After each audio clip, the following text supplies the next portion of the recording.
Comment faire la sérialisation avec C#? Autrement dit, comment passer des éléments d'objets à des éléments textuels. Dans ce cas ici, ce que l'on va faire, c'est de partir ici d'objets et d'aller vers la notion de JSON, donc du format fichier JSON.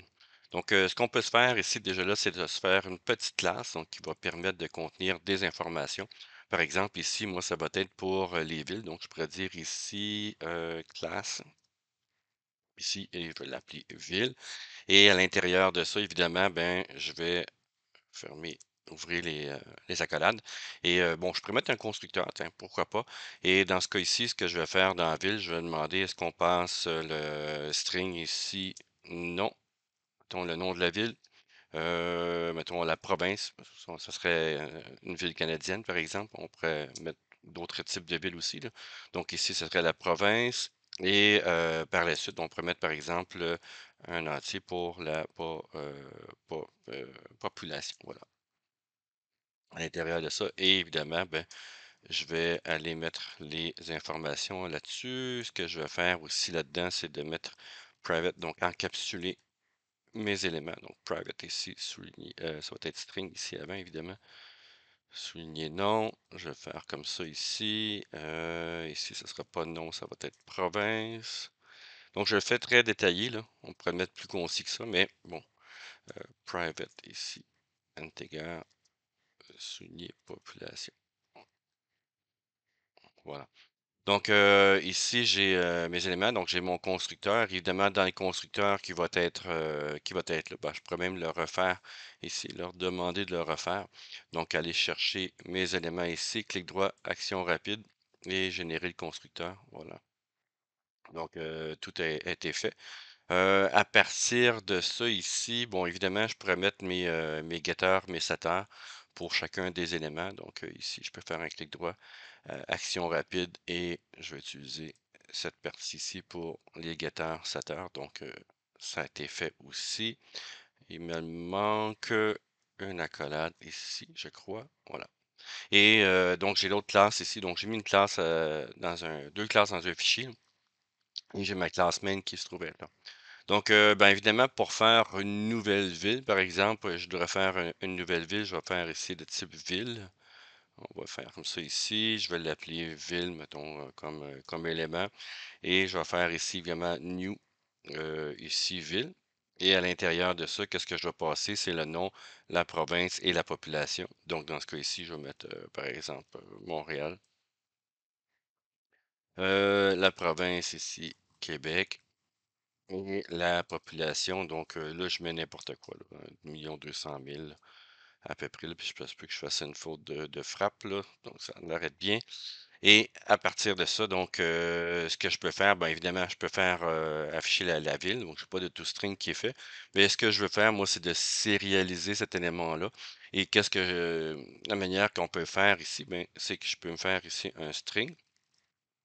Donc, ça va être un élément de type string. Donc, je vais l'appeler ici, par exemple, JSON string qui va être égal à quoi? Ben là, c'est là que je vais aller chercher la notion du JSON Serializer. Donc ici, il me le propose, on va aller le chercher.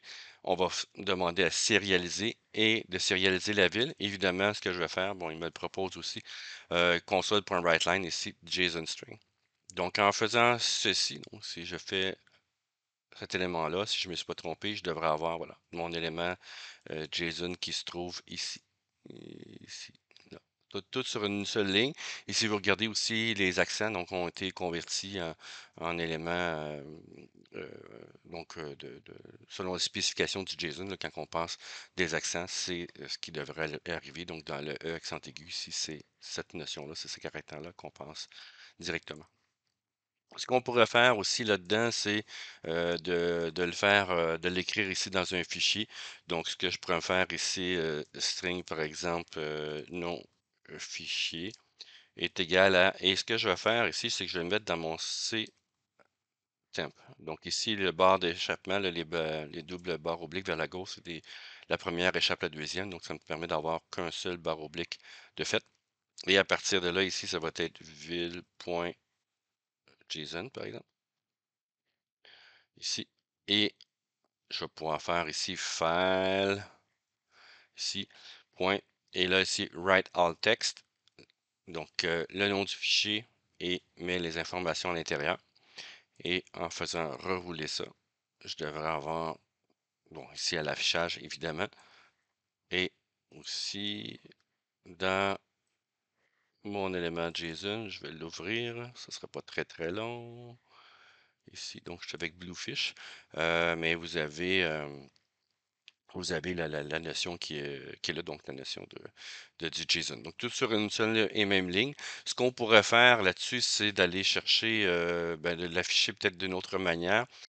C'est d'utiliser ici la notion d'un type d'objet. Donc, c'est l'objet qui va servir ici pour mettre toutes les options à l'intérieur. Ici, un JSON. Ici, c'est pas un reader option, mais serializer options ici qui est là. Et dans Options, ici, je peux mettre un paquet d'affaires. Donc, je ne peux pas toutes les passer, mais il y en a plusieurs que vous pouvez mettre. Et vous en avez un qui est Right Indented. Autrement dit, c'est de mettre, ou il va l'avoir sur une seule ligne, donc il va le mettre sur un paragraphe. Donc, ici, là, c'est une des manières de faire. Évidemment, quand je demande de sérialiser ici, je peux passer les options donc à l'intérieur. Et je devrais en principe avoir la même chose, mais de manière avec des tabulations. Donc un peu plus facile à lire pour nous. Ça va être la même chose dans le fichier texte, évidemment, pour ça. Donc par défaut, il va aller prendre toutes les informations qui sont là. Ce que je pourrais dire ici, par exemple, si un élément, mettons population ici est privé pour peu importe la raison. Donc ici, population ici privée. Bien évidemment, elle ne devrait pas être dans la notion ici. Donc, il ne devrait pas être apparaître dans cet élément. Donc, ce que je pourrais faire, c'est de le forcer à faire une inclusion ici.